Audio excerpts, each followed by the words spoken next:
Ես սահմանամերձ համայնքի բնակիչ եմ, նայում եմ լուրերը, իբր խաղաղություն են ստորագրել։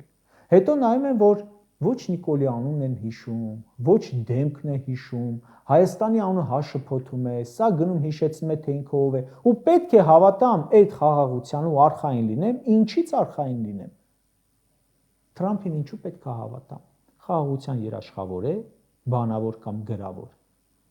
Թրամփն էր, չէ, որ ասում էր, հենց դառնամ ԱՄՆ նախագահ, մեկ օրում Ուկրաինայում պատերազմը կանգնեցնելու եմ։ Հեսա մի տարին կլրանա, որ նախագահ է։ Հանդիպեց Զելենսկուն, Պուտինին, ասաց լավ է, վերջում ասաց չէ, լավ չի, ոչինչ չի ստացվում, հիասթափված եմ Պուտինից, Ուկրաինային էլ զենք կտամ, թող գնան կռվեն, զոհվեն։ ԱՄՆ շահագրգռվածությունը հələ ուկրաինական ճակատում շատ լավ գիտենք, ու դրանով հանդերձ ոչինչ չեն կարողանում անել։